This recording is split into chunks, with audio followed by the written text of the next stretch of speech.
Hey there, cozy gamers! As you probably know by now, Hollow Knight Silksong is releasing very soon. So what better time to revisit one of my favorite, yet least favorite games ever. I played about 10 hours of the game a few years ago, and that was in 2 separate save files, but frustration and the exploding jellyfish kept me from enjoying it too much. However, now that the game is buzzing again, it seemed like a good time to jump back into Hollow Nest in preparation for Silksong. I started exactly 7 days before release, so let's see if it's actually possible to beat Hollow Knight before Silksong comes out. Like and subscribe for more Ezlilyy.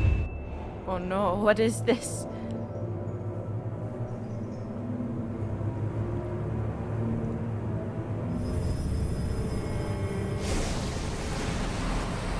Whoa, good.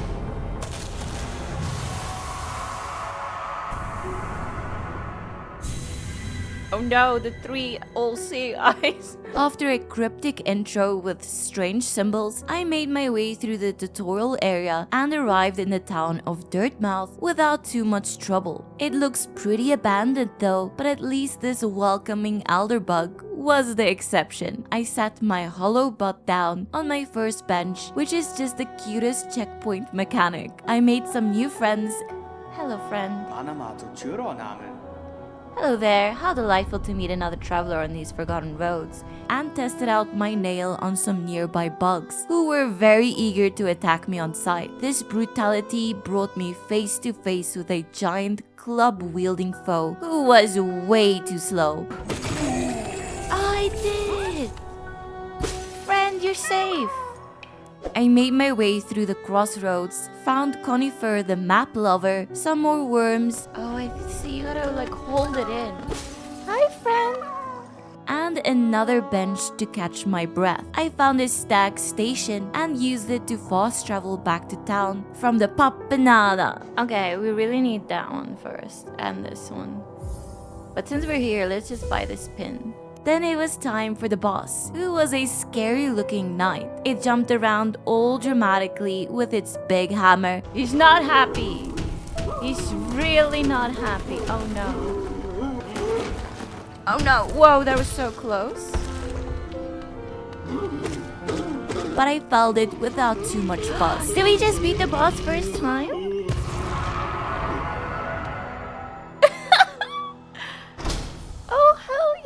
And acquired a special blast ability. I now had enough geo for the compass, so I can actually see myself on the map. Greenpath. Oh boy. I was able to easily find my way to the second area called Greenpath, but getting through would prove much more tricky. Here we found our protagonist for the upcoming game, eager to guide the little knight through the greenery. Of course, she took the high road while I was feeling a little stuck for the first time. After some trial and error, I found my cartographer companion who made the journey much smoother. I navigated through this overgrown trove of new dangerous creatures. Whoa. And thankfully, benches were in good supply. I was starting to piece together the lore of this place. The greater mind once dreamed of leaf and cost these caverns sow. In each bush and every vine, the mind of Un reveals itself to us, with a big focus on the gaining of consciousness. Leave my friend alone! Ah! I saved some hapless fool named Zot from the jaws of death, but he didn't quite remember it that way. My nail was sharp as I steadied myself for another boss battle. Hornet said she had to stop me from awakening something. Lady, I don't even know where I'm going. She cost me my first death. No!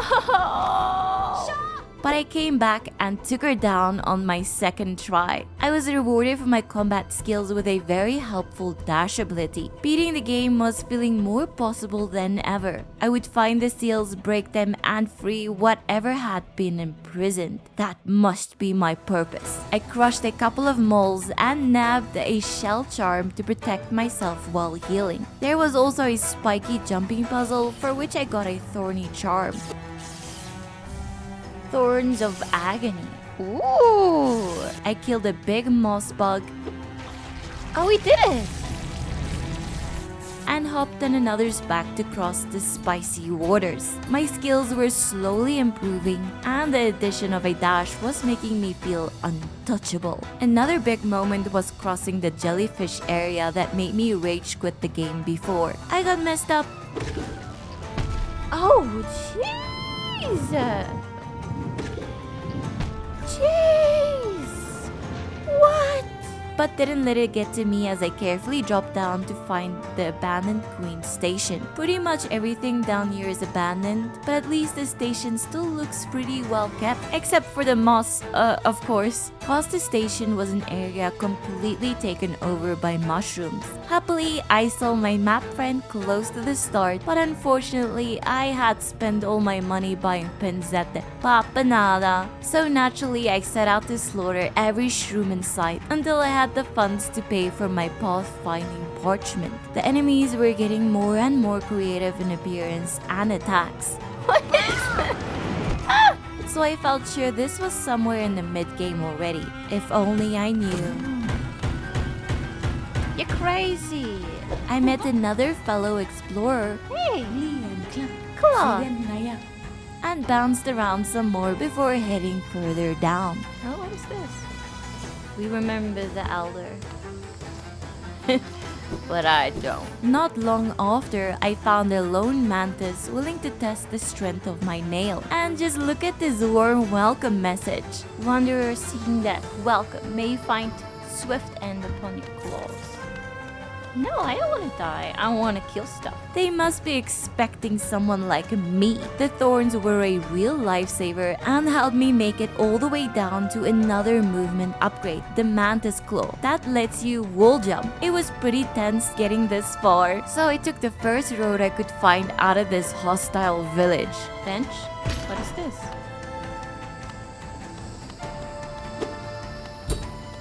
You mother fricker.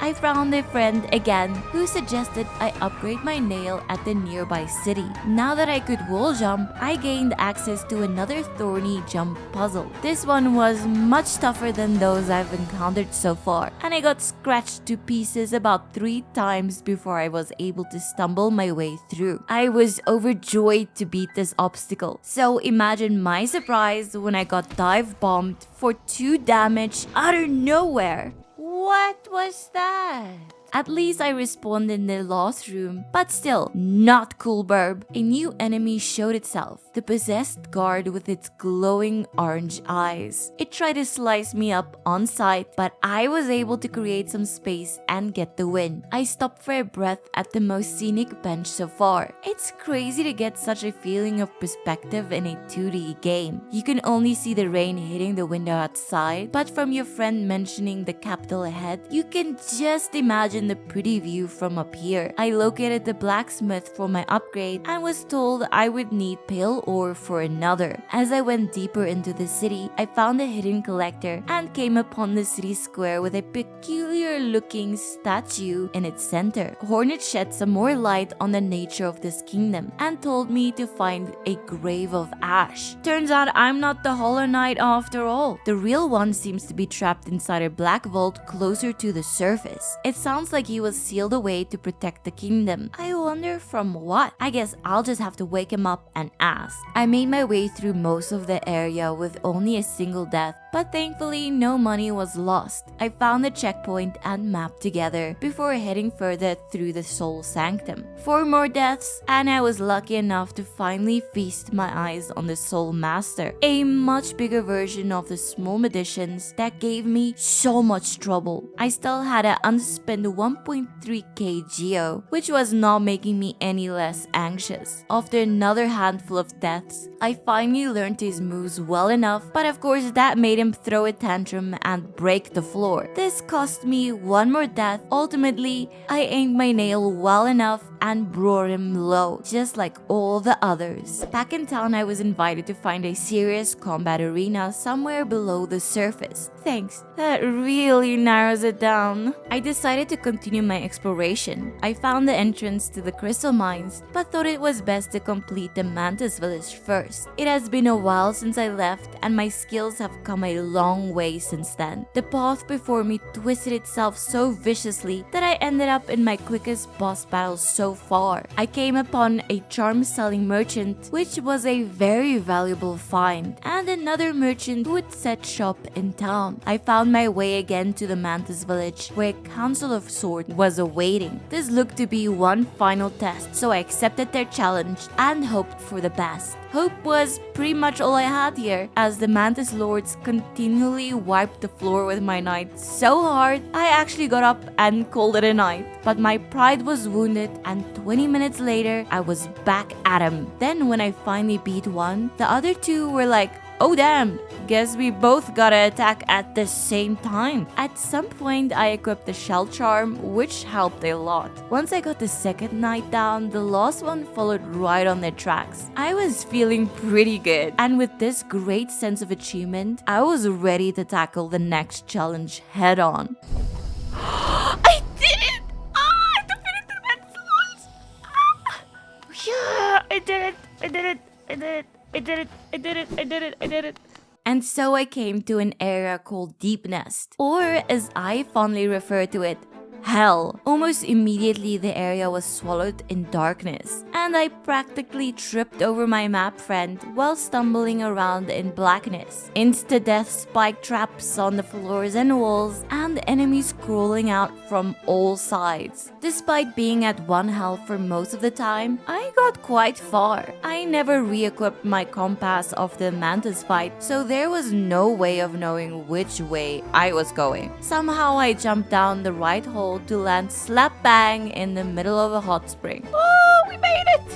With the compass equipped once more, I rescued Zote again and found another friend as I escaped the darkness for a bit. I made my way to the failed tramway, where I managed to grab a tram pass. My Deepnest troubles were far from over, but after feeling around a bit more, I managed to reach an exit back into the mushroom area. I was just over 8 hours into the game at this point, and about 90 minutes of that was spent lost deep in the nest. Oh boy. I did meet a shady looking bug selling some powerful charms. Unfortunately, I was still flat broke, so I hopped over to the city collector to sell the few artifacts I had picked up so far, and came away with a tidy sum of geo. Luckily, I remembered to check out the new town's merchant store first, which had the all-important lamp item. Before I could even think about returning to that cursed nest, I went for the crystal mines instead. While running away from some enemies, I fell down a big pit and accidentally left those shiny crystals far behind. The size of this world is actually staggering. From this same area, I was unceremoniously teleported to some kind of dream realm, where I picked up the dream nail from a massive moth spirit. This nail apparently has the power to cut free from the current world's dream. I met an old moth lady who promised great rewards in return for collecting dream essence around the world. Looking back as I summarize everything, it all makes much more sense. But after getting utterly destroyed by Elder Who's spirit, No. Oh, that was so close. about 10 times before defeating him, I started largely ignoring the dream elements and just kept on trucking. I celebrated my dreamy victory by not returning to the mines or the nest. I went back to the city to explore what I had missed before, and oh boy, did I miss stuff. First, I was lucky enough to fight through this room with about 10 possessed guards. This is fine. Died 7 times before it got too much, and I had to redirect myself back to the mines. Here I found little time to relax, as the area was very unsafe indeed. I faced off against the Crystal Guardian, who has this very annoying move that makes you accidentally dash right into his crystal forehead. This fight wasn't too bad, but the run back was simply atrocious. It was actually so bad that I found the Crystal Heart, a long dash ability, before I even found the Crystal Guardian again. And when I did, he got instantly knocked onto his crystal butt. I needed a double jump to ascend further, so I headed back to my living nightmare. Here I was getting attacked by enemies who literally appear out of this air and make a beeline straight for you. I also found the only enemy in the game so far who has me genuinely terrified by its appearance and crawling alone. It was a life-changing experience in the worst way. Even in these dark times, I made sure they were even darker by fighting a nearby warrior spirit a few times. I think at this point a win was badly needed, and I did not love the random balls bouncing all over the place. Even on the back of this win, it took about 4 very determined attempts to finally make that perfect jump over this terrifying bug blocking the way forward. Even then, I was so shaky you almost caught me anyway. More ducking and dashing ensued until I ended up at the very center of the nest. It was described as an abandoned village, so I made sure to look around for a stag station before entering anything ominous, like a massive silk spider den, for example. Inside, a creepy scene played out with a fake bench. Creepy, yes, but after the harrowing ordeal I just survived, my fear was simply done. I reached the first of the 3 seals, which was sealed with the goal of preserving her brood's survival. Almost made me feel bad for just slicing them all up outside.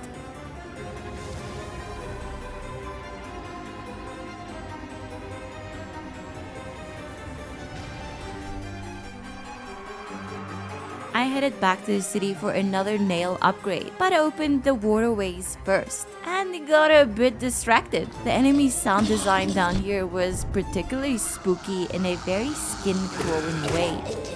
Plus, no map, so it was slow going. I did make it to the boss, who sounded very happy to fight someone. I am happy to say I got him on my first try. And he dropped a very stinky charm. My pipe detour was also not in vain, because I had found enough geo for my next nail upgrade. This baby made short work of the next boss. And I headed back down to the room of guards that messed me up so bad last time. My route took me through the crossroads, now mysteriously infected, but somewhere I made another strange turn and wound up in an ancient basin. Here I faced the broken vessel, a creature much like myself whose head appears to have burst with infection. I made short work of him with my sharpened nail and claimed the double jump as my prize. This was my 3rd consecutive boss beaten in a single attempt, so things were definitely looking up. I was feeling so confident I returned to the Deepnest to clear out its treasures. Imagine my surprise when I was lured into a boss fight with fear as its middle name.